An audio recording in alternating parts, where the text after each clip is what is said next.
Value zone hyper mart Nandamuri Balakrishna గారిచే November 28న నాచారంలో గొప్ప ప్రారంభం. Hi hello welcome to Suman TV. నేను మీ రోషన్. ప్రెసెంట్ నాతో పాటు దిల్ మనిషి రమేష్ గారు ఉన్నారు. సో దాదాపు ఇండస్ట్రీకి వచ్చి 27 సంవత్సరాలు, 100 పైగా సినిమాలు, అసలుకి ఇండస్ట్రీలో ఎటువంటి బ్యాక్గ్రౌండ్ లేకుండా ఇండస్ట్రీలోకి అడుగు పెట్టి ఆ స్టార్ ఈ స్టార్ అని తేడా లేకుండా ప్రతి ఒక్క స్టార్ తో యాక్ట్ చేసిన ద వన్ అండ్ ఓన్లీ కరడుగట్టిన విలన్. సో ఎలా ఉన్నారు రమేష్ అన్న? ఫైన్, థ్యాంక్ యూ అన్న. సో యాక్చువల్గా ఎన్నో ఇయర్స్ నుంచి అనుకుంటున్నాం మనం. అవును, ఎందుకంటే హీరో అయినా ఒక గంట, విలన్ అయినా ఒక గంట లేటుగా వస్తారు, హీరోయిన్ ఒక గంట లేటుగా వచ్చిన ప్రాబ్లం ఉండదు. ఈ బ్యాచ్ ఉంటది కదా, మెయిన్ విలన్ బ్యాచ్ లో మీరు ఉంటారు కాబట్టి మీరు పక్కా సెట్ లో ఉండాలి. అది ఒక కాంపౌండ్, అన్ని కాంపౌండ్లలో ఉన్న హీరోస్ తో యాక్ట్ చేసే మంచి అవకాశం కలిగిన ఏకైక ఆర్టిస్ట్ అంటే మీరని చెప్పుకోవచ్చు. సో కుదరలా టైం ఇప్పటి వరకు కూడా, ఆయనకి షెడ్యూల్ గ్యాపే లేదు. ఒక 300 సినిమాలు చేసి ఉంటారన్నా? 249 రాసుకుంటున్నారన్నమాట. అయ్యో సూపర్. క్రెడిబిలిటీ కోసం ఈ ఫీల్డ్ కి వచ్చాం కాబట్టి అన్ని లెక్కలు పక్కాగా ఉంటాయి. అంతే. సో దిల్ రమేష్ అన్న, మీరు ఇంటర్వ్యూస్ కూడా తక్కువే కాబట్టి, ఎందుకంటే హీరో హీరోయిన్ ని అందరం చూస్తాం, డైరెక్టర్ అందరం చూస్తాం, కానీ ఆ తెర వెనక మీరు పడే కష్టాలు ఎన్ని ఉంటాయి అంటే, కొట్టించుకోవాలి, దెబ్బలు తగులుతుంటాయి, మనం కళ్ళతో చూస్తే గానీ తెలుస్తుంది. కాబట్టి వినే వాళ్ళకి మాకు తెలియదు పెద్దగా, వాళ్ళు వీళ్ళు చెప్తుంటాయి. కాబట్టి ఏం చెప్తారు ఈ 27 years జర్నీ గురించి మీ మాటల్లో? నేను యాక్చువల్ గా ఎంఎడ్ అయిపోయి ఎకనామిక్స్ లెక్చరర్ గా పనిచేస్తూ ఒక సక్సెస్ఫుల్గా ఒక రెసిడెన్షియల్ స్కూల్ రన్ చేస్తూ ఈ మొత్తం వదిలేసి నటించడం అన్న దాని మీద ఉన్న ఇంట్రెస్ట్తో నేను హైదరాబాద్ వచ్చాను. అంతే 96లో. ఆ వచ్చిన తర్వాత తెలిసింది ఫిల్మ్ ఇండస్ట్రీ అంటే ఏంటి, ఫిల్మ్ ఇండస్ట్రీలో ఎలా మనం ఎంత ట్రై చేసినా యాక్టర్ అవ్వటం కష్టం అనేది నాకు ఫస్ట్ ట్రై చేసిన 3-4 డేస్లో తెలిసింది. ఇంకేం చేయాలి, వచ్చాం, ఎండి తెర మీద చూడండి నన్ను అనే స్లోగన్ అక్కడ పాస్ చేసి మా ఊర్లో వచ్చాం. కాబట్టి మళ్ళా తిరిగి ఇంటికి వెళ్ళటం ఇష్టం లేక ఇక్కడే ఉండి. ఎంత పెట్టుకొని వచ్చారు జోబులు? ఎంత జోబులు పెట్టుకుని అంత కాదు, బ్రీఫ్ కేసులో వచ్చాం. డబ్బులు స్కూల్ నేను అమ్మేశాను. నాది రెసిడెన్షియల్ స్కూలు 12 lakhsకి అమ్మేసి, అప్పట్లో 12 lakhs 280 మంది రెసిడెన్షియల్ ఉన్న కృష్ణ చైతన్య రెసిడెన్షియల్ అనే స్కూల్ ని వదిలేసి వచ్చా. నేను డబ్బు తీసుకుని, నేనే కరస్పాండెంట్, నేనే ప్రిన్సిపాల్. ఓకే. ప్లస్ మళ్ళీ నేను చదివిన కాలేజీలో ఎకనామిక్స్ లెక్చరర్ గా పనిచేసేవాడిని. అవన్నీ వదిలేసి వచ్చాను నేను. అంటే ప్రజానాట్య మండలిలో ఏదో కొంచెం ఉన్న ఎక్స్పీరియన్స్ తో మన హైదరాబాద్లో వెళ్ళి ఎక్కడన్నా షూటింగ్స్ జరిగే దగ్గర కనపడితే మనల్ని తీసుకొని మనకు అవకాశం ఇచ్చేస్తారు అన్నంత నాలెడ్జ్ అప్పట్లో. 96, 97. ఈ సూట్ కేసు పట్టుకొని హైదరాబాద్ అంతా స్టూడియోల చుట్టూ తిరిగేస్తున్నారు అన్నమాట. అలా లేదు కానీ వచ్చేసి నేను ఒక ఫ్యామిలీ, ఒక డబుల్ బెడ్రూమ్ ఫ్లాట్ రెంట్కి తీసుకొని అంతా సెటప్ చేసుకొని ట్రై చేద్దాం. ఇంకా ఇప్పుడు డెఫినెట్గా మనకి పెద్ద టైం ఏం పట్టదు, వెళ్ళిపోయి ఏదో డైరెక్టర్ కనపడితే మన క్యారెక్టర్ ఇచ్చేస్తాడు, మనకి ఎలాగో స్టేజ్ ఎక్స్పీరియన్స్ ఉంది కాబట్టి చేసేస్తాం, బ్రేక్ వచ్చేస్తుంది, అసలు ఇంక మనం అంతా స్క్రీన్లో కనపడటమే ఊర్లో అన్న ఫీలింగ్తో వచ్చాం. అన్నిటికి మించి సూట్ కేసు ఉంది, డబ్బులు సూట్ కేసు ఉంది, సరే మనకి ధైర్యం ఉంది అది.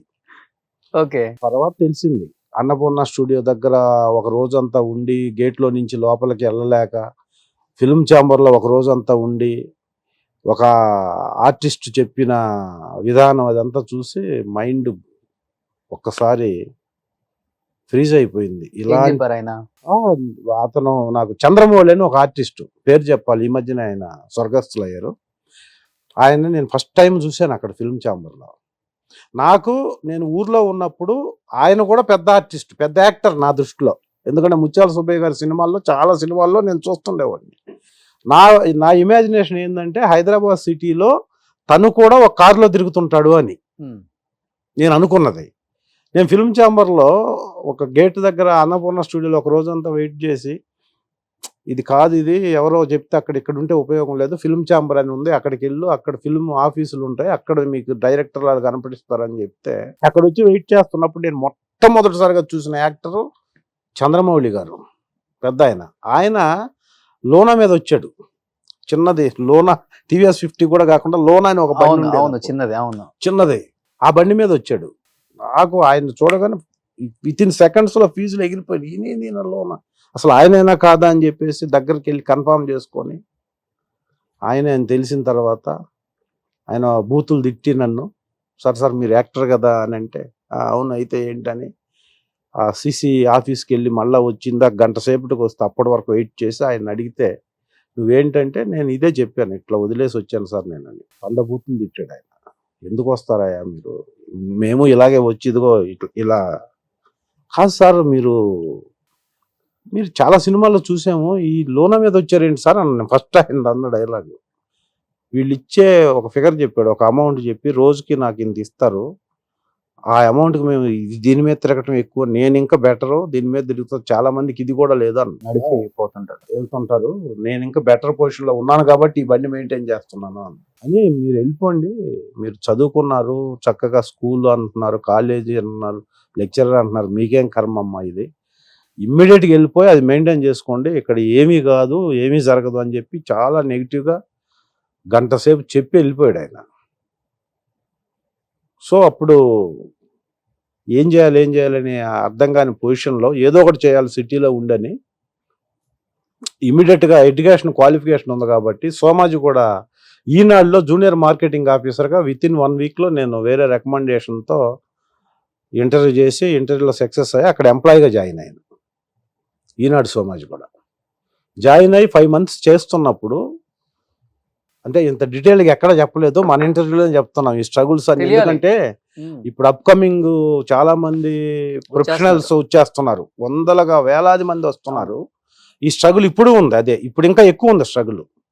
సో నేను ఈనాడులో జాయిన్ అయిన 5 months అయిన తర్వాత రెగ్యులర్ అవుతున్న టైంలో నాకు మా కొలీగ్ ఒక అతను వేరే ఫిల్మ్ ఇండస్ట్రీకి సంబంధించిన ఒక ల్యాబ్ ఉంది, చిన్న ల్యాబ్, ఆ ల్యాబ్లో ఒక చిన్న ఇంటర్మీడియట్ చదివిన కుర్రోడు కావాలంట ఏదో ఆర్గనైజ్ చేయడానికి, ఒక అసిస్టెంట్ మేనేజర్గా, నీకు తెలిసిన వాళ్ళు ఎవరన్నా ఉంటే నా పేరు చెప్పి అక్కడికి ఇంటర్వ్యూకి పంపి సెలెక్ట్ అయితే తీసుకుంటారు వాళ్ళు అని చెప్పాడు. ఏంటంటే అతను చెప్పింది ఫిల్మ్ ఇండస్ట్రీకి సంబంధించిన ల్యాబ్ ఒకటే చెప్పాడు, ఫిల్మ్ ఇండస్ట్రీకి సంబంధించింది అయితే మనం వెళ్ళిపోవచ్చు కదా అని చెప్పి సండే నేను వెళ్ళాను డైరెక్ట్గా ఆ అడ్రస్ను పట్టుకొని ఆ ఇంటర్వ్యూకి. అది ప్రసాద్ ల్యాబొరేటరీస్ ఎండి అయిన నాగినీడి గారు సొంతంగా పెడుతున్న ఒక ల్యాబ్. అప్పట్లో ఆయన కూడా ఆర్టిస్టే కదా, ఆయన తర్వాత అయ్యాడు ఆర్టిస్టు, అప్పుడు ప్రసాద్ ల్యాబ్ ఎండి ఆయన.